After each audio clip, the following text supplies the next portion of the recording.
The New York Fire Department in the late 1800s may have looked old-fashioned, but in actuality had already implemented many significant inventions and advancements.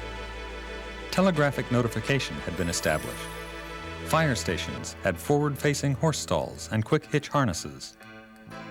Almost every engine company had been assigned a steam pumper, some of which were even experimental self-propelled units. And the department had already placed into operation the very first water tower ever built in the United States.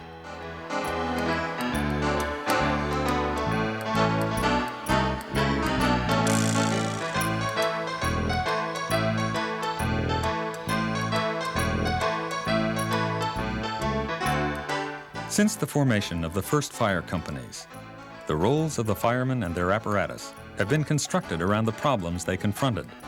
Truck companies, equipped with ladders, ropes, life nets, hooks, and axes, performed the duties of rescue and ventilation. Engine companies, equipped with pumps, hose wagons, and wagon pipes, were responsible for suppression. As buildings grew taller, so did the difficulties in extinguishing upper-story fires. The solution was the water tower, a metal-masted device with a large bore nozzle mounted at the top that could be raised to heights of 65 feet.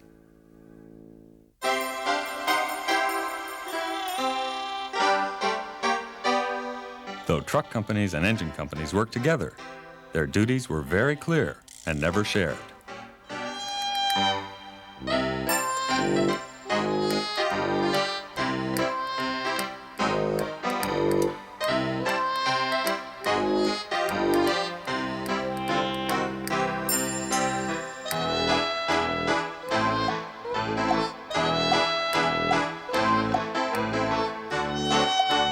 Responding from East 67th Street, the 1913 65-foot American LaFrance aerial, along with the 1927 1,000-gallon-a-minute American LaFrance pumper, snaked their way through the rush-hour traffic.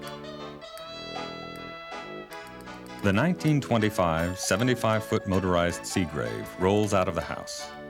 The horses and steamers are gone, but the tasks of the truck companies and water towers have not changed since 1879, when FDNY placed in service their first aerial ladder and water tower.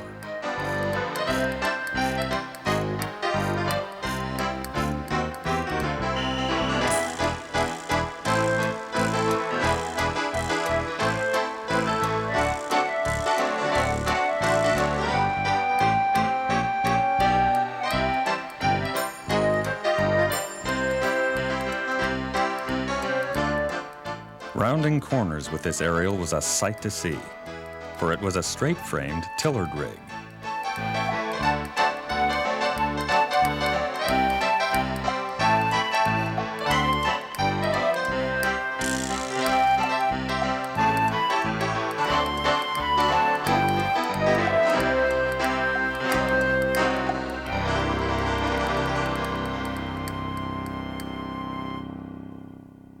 In 1875, FDNY bought 4 Ch8 aerials. Developed in Milan, Italy, the 8-section ladder had a maximum height of 97 feet. During the public demonstration of the new aerial ladders, a section on one of the ladders failed, hurling 3 firefighters to their death. None of the aerials were ever placed in service.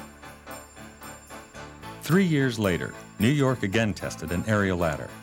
This one was designed by Daniel Hayes, an ex-New York firefighter. It was an 80-foot, 2-section manually raised beast.